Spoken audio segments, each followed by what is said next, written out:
Hey guys, Fire here from InDepth Gaming. I'm bringing you another achievement guide. This time we're talking about CrossfireX.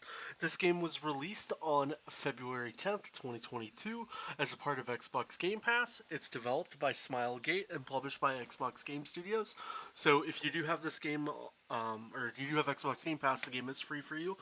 There are different bundles, but all of the achievements can be earned in the Game Pass / free version of this game. So I wanted to walk you through what you need to do to get all the achievements, tell you how long it's going to take you, and give you maybe some advice from my perspective. So to get all the achievements, you're going to need to get a total of 100 match wins, or sorry, not match wins, but 100 matches played. But every time you win a game, instead of it adding 1 to your match played, it's going to add 2. So wins count is double, so you'll need 100 matches or 50 wins, whichever kind of comes out first, or the hybrid combination. Now you'll also need to get 100 kills or 50 headshots, which will count toward the kills. You can kind of ignore that achievement because you also need to get 100 headshots. So you're going to get those 100 headshots on the way to your 100 kills, as well as penetration kills that you get that are headshots. So when you shoot through something to get somebody with a headshot, that's going to count as double. So a penetration headshot will count as 2 headshots, and then a headshot's going to count as 2 kills, so those kind of all cancel each other out. And then there is an all achievement for getting all the achievements in the game. Now this is going to take you probably around 6 to 8 hours depending on your skill level. If you're not super good at shooters, I'm going to walk you through kind of my advice for ways you can do. So after you play maybe a match or two, you're going to start unlocking gear. One of my suggestions is going to be go in here to your loadout and switch your gun to this SC556. It's probably the best gun as it's described in game for beginners, and it's going to give you the best chance, as well as I think the R1412. It's a good stable pistol, but you can get a lot better with a 3-round burst when you need extra ammunition and a quick route. So go ahead and switch that AP186. Grenades are fine, and melee doesn't really matter. And then the game mode that I think is going to be the easiest for people who are maybe newer, not super beginners to shooters, is going to be Spectre. And the reason I suggest Spectre is every time you play this mode, it's going to be the same outcome.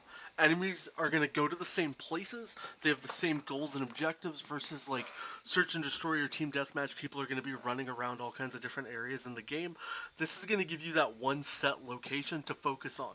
So what I'm going to do is show you maybe how I initially start out every game, and let you kind of see the best talking point. As you can see, the good guys, when you're actually visible and not hidden, you're basically soldiers. You have to defend bomb site A and B. When you're an invisible person, so basically attacking, you're invisible, you have to go find a bomb and then plant it. So I'm finding a lot of people who haven't played this game too much or don't know much about it have no clue what they're doing. So right now we're on the attacking team, so we have to find a bomb and then plant it.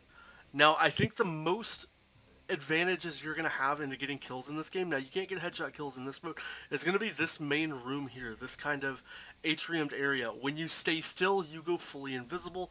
When you move, you're slightly detectable, and that kind of all varies. When you're on this side, you're going to have 100 health, and that's really what you have to work with. Now you can see there's plant site A, you can see all the other guys. Now all the human players that are alive have 100 bullets plus their sidearms. Once they run out, they're done. So you can kind of hit everybody. There's no real way to heal. You can pick up like smoke canisters to give you some advantages, but ultimately you need to get to either A or bomb site B. As you can see, our team's over there planting B. So good ways to get to B is going to be running down this little vent path here.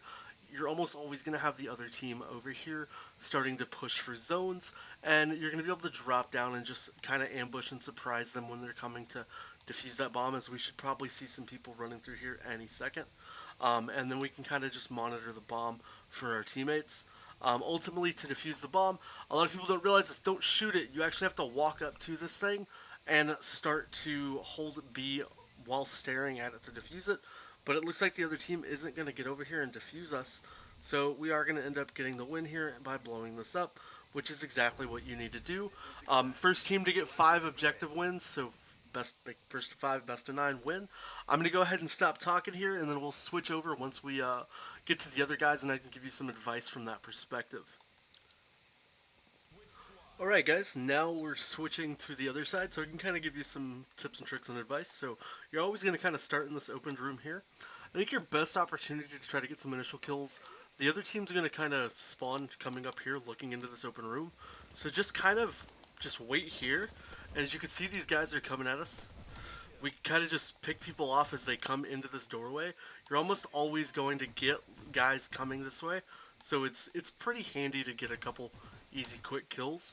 I'd say you could probably get 1-2 kills easily every kind of spawn round, and just constantly make sure you're moving, because if you get standing still, that's when you're going to get trapped, and these guys that are trying to like slash and kill you are going to make it very hard for you to really get a good solid win or get anywhere on it. Now the whole game plays on the mentality of you have to get the kill. Damages isn't really going to give you any type of a win, so make sure you're constantly just looking where you're walking, focusing on entryways, and try to stay grouped up together. And then when we were talking about how the bomb worked here, so we got a guy just standing right in front of us. You have to walk up to the bomb and stare at it, and then start holding X to be able to defuse it. Just simply standing by it isn't enough. So as you can see, we did get killed there, but you have to stare at the bomb and have your crosshairs on it, and that's going to be the only way you can get a defuse. But yeah, outside of that, this game's pretty straightforward. Shouldn't be too hard for you guys to get that full 1,000. It's just going to take time. Like I said, I would expect, 6 to 8 hours. When you're on attacking side, like I said, just kind of come to this doorway, make sure you're throwing grenades. You can almost always get some easy, quick kills, some damage, and really start working and getting the enemy going. As you can see, we've still got guys coming here. But yeah, should be able to get a nice, easy, quick 1K for you guys. If you have any questions, need some tips, tricks, or advice, or, just want somebody to play the game with, hit me up on our Discord. Comment down below, let me know your gamer tag, anything like that. If you found this helpful, please consider hitting that like button. And if you haven't already, consider subscribing. We upload twice daily on the channel, and try to give something for every type of game that hits out there.